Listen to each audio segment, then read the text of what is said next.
9 de la mañana con 35 minutos, regresamos a esta primera edición de Radioanálisis y como dice esta presentación, estamos en nuestra sección Sintoniza tu salud mental para hablar respecto de varios temas que tienen que ver con esta materia. En esta ocasión y aprovechando esta conmemoración que se va a dar el lunes 10 de octubre, donde se va a conmemorar a nivel mundial el Día de la Salud Mental, vamos a hablar respecto de esto junto al médico psiquiatra, académico de la Facultad de Medicina de nuestra Casa de Estudios e investigador del Núcleo Milenio para mejorar la salud mental de adolescentes y jóvenes IMAI, el doctor Pablo Gaspar, a quien le damos la bienvenida. Doctor, ¿cómo le va? Muy buenos días, gracias por estar con nosotros.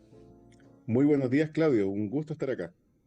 Sí, no, el gusto es nuestro, doctor, para hablar respecto de este Día Mundial de la Salud Mental que se conmemora en todo el planeta, pero que nos lleva también a dar una, o nos da una oportunidad para tratar diversas materias en torno a esto. Por ejemplo, y para entrar en la conversación, porque muchas veces no hay claridad, ¿no?, respecto del mismo concepto. ¿A qué nos referimos cuando hablamos de salud mental? Gracias por la pregunta. Mira, la salud mental, cuando uno habla de salud mental, se refiere, como lo define la OMS, digamos, es un estado de bienestar que permite a la persona poder desempeñarse y priorizar y además poder tener una capacidad para poder tener todo un bienestar en distintos ámbitos de su vida, por ejemplo, laboral, personal, familiar. Y esto es bien relevante porque es el lema, un poco el lema del Día de la Salud Mental, que es priorizar la salud mental. Y eso parte por casa, parte por cada uno primeramente. Ujú. Doctor, ¿qué factores influyen para que finalmente este estado de bienestar, ¿no?, que define un poco el concepto de salud mental, se vea afectado? Bueno, yo diría que lo primero, son varios factores, pero el primero es básicamente que nosotros tengamos una conciencia personal de poder priorizar nuestra salud mental. Por ejemplo, cuando nosotros, para los auditores, digamos, por ejemplo, cuando nosotros tenemos una situación de conflicto, si no ponemos límites, no estamos priorizando nuestra salud mental. Si no aprendemos a decir que no, por ejemplo.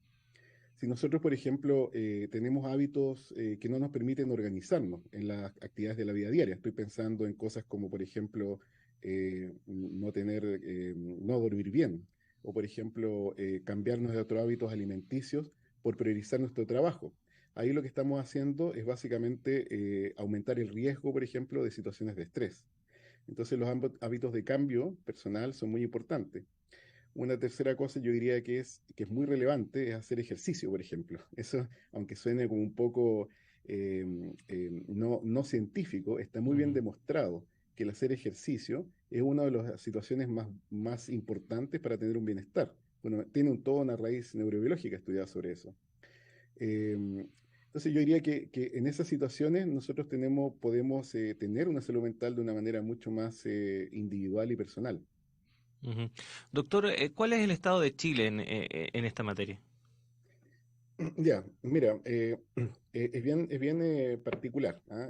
Porque en la pandemia, digamos, nos dejó en la palestra muchas situaciones de falencias de nuestro sistema de salud y del abordaje de salud. Pero yo diría que nosotros ya teníamos una situación compleja en salud mental antes de la pandemia, ¿ya? Entonces, claro, ahora está más la situación como digo, en la difusión.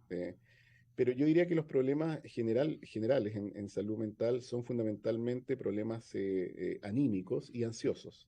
Eso nosotros tenemos una situación personal de Chile, digamos, estoy hablando comparativamente con otros países, en Latinoamérica, por ejemplo, tenemos una situación compleja que fue evidenciada mayormente durante la pandemia y pospandemia. Y en ese sentido, lo que nosotros en el núcleo IMAI proponemos también es en un grupo etario joven que en muchos lugares del mundo se ha establecido una emergencia sanitaria, ¿ah? La emergencia sanitaria en el acceso, en la priorización de salud mental en jóvenes y adolescentes, ¿ya? Y ahí yo creo que hay una situación también en Chile muy compleja. Estoy pensando en situaciones más graves, como por ejemplo autolesiones, como por ejemplo la prevención del suicidio, por ejemplo las situaciones del consumo de drogas. Son situaciones que en Chile están siendo muy prioritarias en este grupo etario. Ujú. Doctor, respecto del problema en el acceso que usted mencionaba, porque efectivamente hay una situación que es compleja en ese ámbito y que se arrastra desde hace varios años. ¿Por qué quizás no se ha avanzado lo suficiente para que la cobertura de salud mental pueda ser suficiente respecto de los desafíos que impone también la sociedad actual? Ya. Mira, Claudio, la verdad es que sí se han hecho un esfuerzo, ¿ah? Hay que reconocer que han habido situaciones tanto institucionales como también público-privadas, fundaciones que han tratado de generar más acceso. Ahora, hay un aforismo que dice, por supuesto, no todo esfuerzo no es suficiente, ¿no es cierto? En ese sentido, claro, nosotros tenemos que, en el sentido de salud pública, ¿no es cierto? Cuando los recursos son limitados hay que priorizar. ¿Ah? Y en ese sentido, si bien se ha avanzado, han habido situaciones sociales en Chile en los últimos años y cosas que obviamente no son prevenibles, como la pandemia, que han retrasado este acceso. ¿Ah?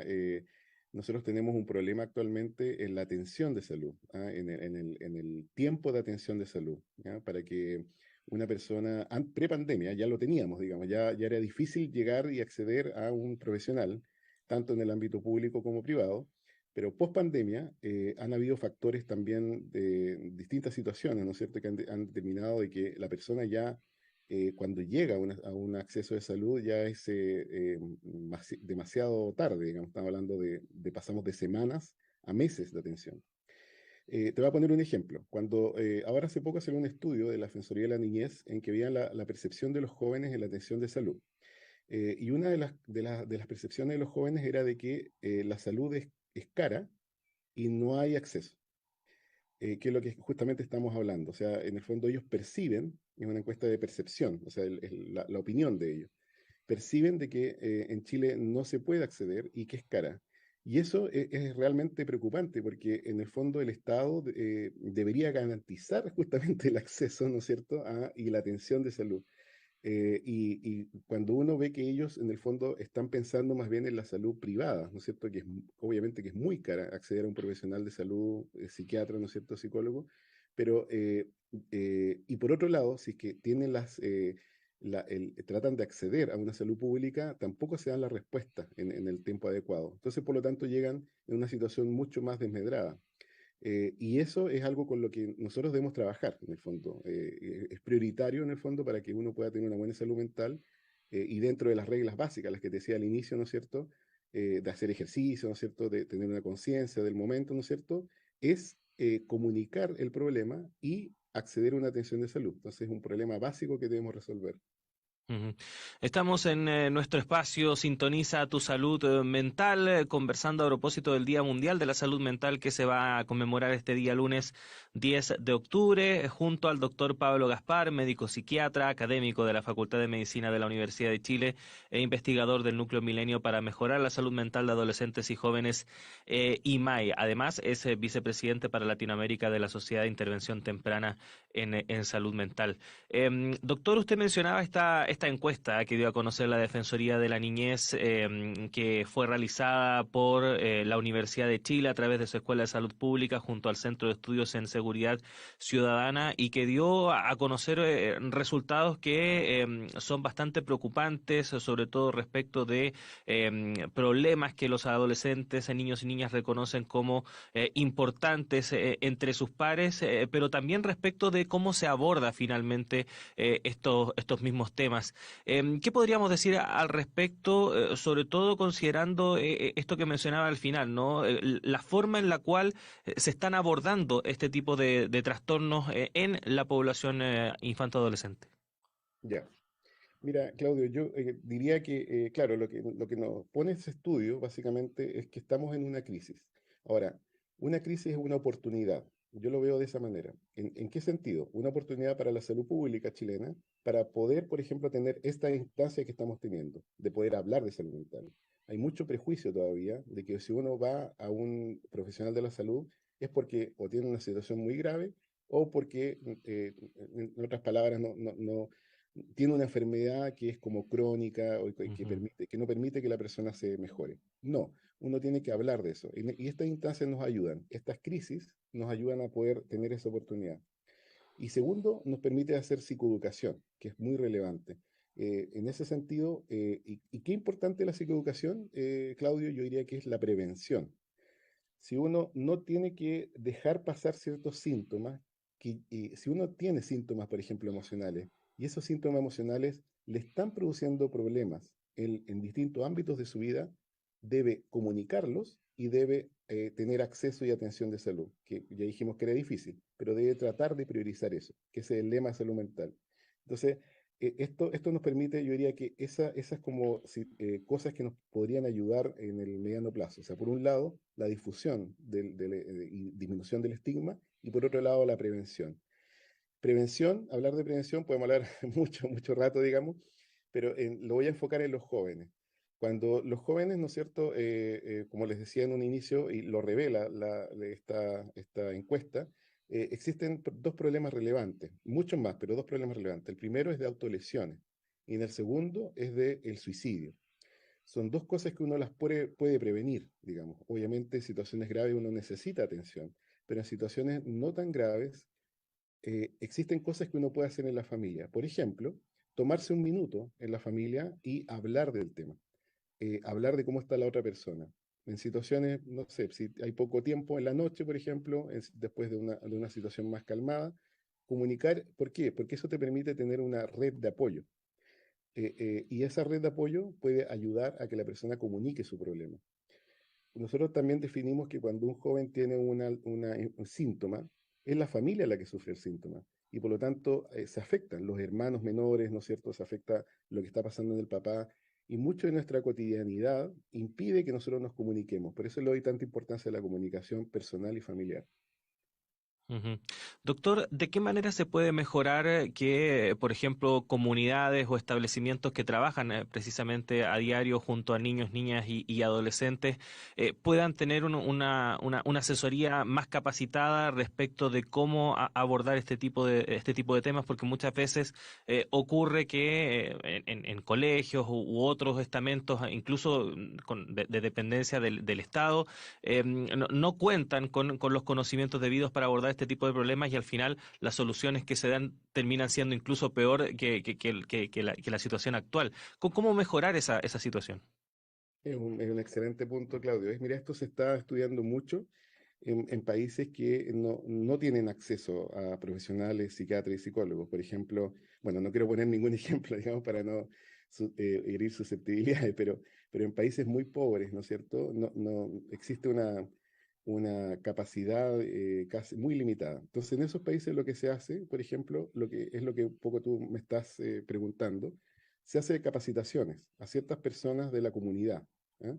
Esto también se ha visto, por ejemplo, en situaciones de ruralidad muy extrema y en poblaciones indígenas también, en que se capacita a líderes de cada una de las personas de la región, digamos, y esa persona con material, digamos, que se puede hacer de psicoeducación, una capacitación también de las emociones, el manejo de emociones y otras cosas, que permite que esa persona detecte situaciones de riesgo en su región y a esas personas las lleve a un profesional de la salud. Entonces, esto es como una pirámide, para ponerlo así para los auditores, para que se lo imaginen. En la base de la pirámide, ¿no es cierto?, tenemos actividades que es de las que estamos hablando, psicoeducación, manejo del estrés, ejercicio, etcétera, etcétera. Si tenemos un monitor en esa base de la pirámide, ese monitor va a decir, acá hay una persona que tiene una situación más de riesgo y la lleva a un segundo plano. Ahí hay la aparición de instituciones, fundaciones, ¿no es cierto?, sin fines de lucro, instituciones gubernamentales, que hacen de que, por ejemplo, situaciones de grupo, o sea, terapia de grupo, ¿ya? En esas terapias de grupo pasa lo que decía al inicio, las personas comunican su problema. Y si hay una situación, ahí sí se requiere un profesional de salud, que puede ser un psicólogo, ¿no es cierto?, u otro profesional afín, terapeuta ocupacional, asistente social. Y si después de eso existe una persona de más riesgo, llega a un profesional que, claro, se necesita mucha más capacitación y ahí o más que capacitación, se necesita el manejo de cosas prioritarias como fármacos, psicofármacos, una terapia más individualizada. Entonces, como los recursos son limitados, estas pirámides de acceso permiten, por un lado, tener acciones que son muy relevantes, anticiparse, ¿no es cierto?, prevenir, porque claro, uno le hace psicoeducación, y detectar a las personas que están más en riesgo y llevarlas a un profesional que permita determinar un tratamiento individualizado. Ujú. Bueno, sin duda alguna esta fecha, ¿no? Que va a ser este lunes 10 de octubre, como usted bien decía, doctor, es una oportunidad para poder conversar de este tema, derribar muchos estigmas y abordarlo, reflexionar respecto de los desafíos también que tenemos como sociedad en la materia. Recuerda además, usted es auditor, auditora, que si necesita ayuda en salud mental puede llamar al Fono Salud Responde, que es atendido por profesionales capacitados para brindar atención. El número es el 600-360-7777 y además, si eres menor de 29 años y requieres ayuda, puedes comunicarte al chat del programa Hablemos de Todo del INJUB en el sitio web hablemosdetodo.injub.gov.cl.